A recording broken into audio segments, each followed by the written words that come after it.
তোর কাছে একটা জিনিস আমানত রাখতে এসেছি। তুই আমার বন্ধু, তুই নিশ্চিন্তে আমার কাছে তোর আমানত রেখে যেতে পারিস। আমি তোর আমানতের খেয়ানত করবো না। বন্ধু, ওর নাম নাবিলা। আসলে নাবিলাকে কাজের সুবাদে কয়েকদিন ঢাকাতেই থাকতে হবে। আমার পরিচিত আর বিশ্বস্ত কোনো বন্ধু নাই।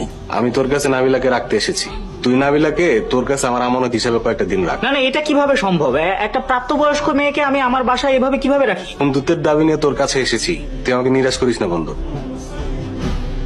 দেখ, একটা পুরুষ মানুষ হলেও কোনো সমস্যা ছিল না, যে কয়দিন ইচ্ছে থাকতো, কিন্তু একটা প্রাপ্তবয়স্ক মেয়েকে এভাবে বাসায় রাখলে মানুষজন কি ভাববে? মাত্র তো কয়েকটা দিন, তাছাড়া তোর তো আত্মীয় স্বজন বলতে কেউ নাই। তুই নিজে না জানাইলে তুই জানবোই না তোর বাসায় একটা মেয়ে আছে। তোমাকে কয়েকদিনের জন্য এখানে রেখে যাচ্ছি, একদম চিন্তা করবে না। এদিকে পরিস্থিতি স্বাভাবিক হলে আমি এসে তোমাকে নিয়ে যাবো। তোমাকে বিয়ে করবো বলে আমি বাড়ি থেকে পালিয়ে আসছি, তুমি কিনা আমাকে এরকম একটা জায়গায় রেখে চলে যাচ্ছ? আসতে বলো, আসিফ জানে না তুমি আমাকে বিয়ে করার জন্য পালিয়ে এসেছো। আসিফকে বলেছি তুমি আমার গ্রামের মামাতো বোন, চাকরির খোঁজে ঢাকাতে এসেছো।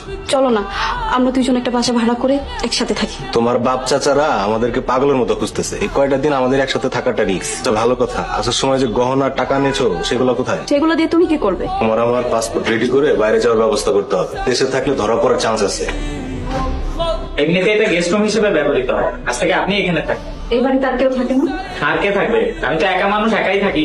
আপনার বাবা মা? বাবা মা 3 বছর আগে রোড অ্যাক্সিডেন্টে মারা গেছে। সরি। আর আপনার স্ত্রী? যেহেতু বিয়ে করিনি সেহেতু স্ত্রী থাকার নিশ্চয়ই কথা না। পরিত আমাকে কোথায় রেখে গেল? এই বাড়িতে আপনি আর আমি একাই থাকবো? মানে এই নিয়ে আপনি একদমই চিন্তা করবেন না, আমার কাছে আপনি সম্পূর্ণ নিরাপদেই থাকবেন। তাই বলে একটা বাসায় শুধু আপনি আর আমি? বুয়া অবশ্য একজন আছে, যে সকালে আসে, তারপরে রান্না বান্না ঘরের কাজকর্ম করে বিকেলে আবার চলে যায়। আপনাকে এত টায়ার্ড লাগছে, নতুন জায়গায়, তাই বোধহয় ভালো মতো রেস্ট নিতে পারেনি, তাই না? না না, তেমন কিছুই না। আচ্ছা, আপনি কি এখনই ডিনার করবেন নাকি এশার নামাজ পড়ে খাবেন? আমার নামাজ পড়ার অভ্যেস নেই। সে কি, আপনি নামাজ পড়েন না? একেবারেই পড়ি না তা না, মাঝে মধ্যে পড়ি। নামাজ হচ্ছে আল্লাহ তাআলার আদেশ এবং এটি ফরজ। কোনো অবস্থাতে এটি বাদ দেওয়ার বা ত্যাগ করার অবকাশ নেই। আপনি 5 ওয়াক্ত নামাজ পড়ুন, দেখবেন আল্লাহ তাআলা আপনার সমস্ত বিপদ আপদ দূর করে দেবেন। আচ্ছা, আপনি কি করেন? আমি শিক্ষকতা করি। আপনি মনে হয় কোনো মাদ্রাসার টিচার, তাই না? একটা প্রাইভেট ইউনিভার্সিটিতে পড়াই। ইয়া কি করছেন আমার সাথে? ইয়ার্কি কেন করবো? আপনার সাথে কি আমার ইয়ার্কির সম্পর্ক? আচ্ছা, আপনি কোন সাবজেক্ট নিয়ে পড়ান? Electrical and electronics engineering. আপনি ইঞ্জিনিয়ারিং টিচার?